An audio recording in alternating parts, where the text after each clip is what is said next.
深读视频，让医学不再难懂。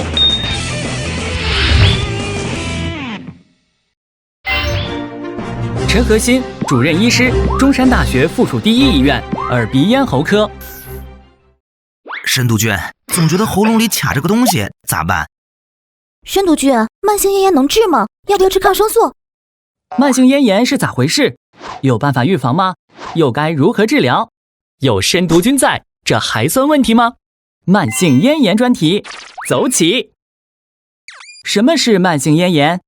慢性咽炎是咽部黏膜、黏膜下组织及淋巴组织的慢性炎症，常为上呼吸道慢性炎症的一部分。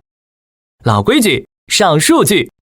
慢性咽炎好发于成年人，有报道显示，慢性咽炎在我国的发病率高达10%至30%，在空气质量差的地区发病率更高。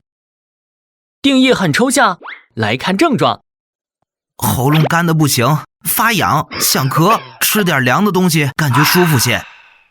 慢性咽炎多表现为咽部干燥、发痒、烧灼感等症状。嗓子里边总感觉有东西，咽不下去又吐不出来。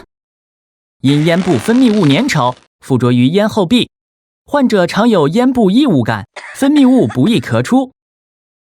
早上刷牙一漱口，差点让我把隔夜饭吐出来。晨起时常有刺激性干咳，还可伴有恶心、干呕等症状。纸巾上还有血，隔壁老王以为我得了肺结核。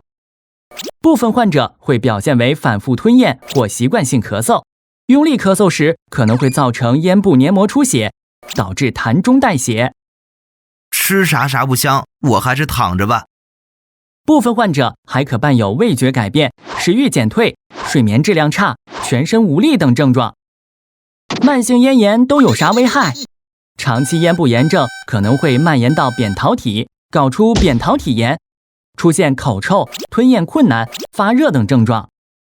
感觉有个蚊子飞进了耳朵，嗡嗡个不停。咽部炎症向上蔓延可致中耳，引发中耳炎，出现耳痛、耳鸣、流脓、听力下降等症状，严重者可造成颅内感染，比如化脓性脑膜炎、脑脓肿等。咽部炎症向下蔓延，可引发支气管炎和肺炎，出现咳嗽、咳痰、气喘等症状。申督君，慢性咽炎能治好吗？慢性咽炎很难彻底治愈，容易复发。治好的慢性咽炎可能一个天气干燥，连续几顿烧烤，糟糕，又来了。烟酒、粉尘、辛辣刺激性食物等，都可能导致慢性咽炎复发。治疗慢性咽炎方法不同，患者不同，差别很大。通过食疗的，治疗时间会比较长。轻微慢性咽炎通过药物治疗，7天左右一般可以控制病情。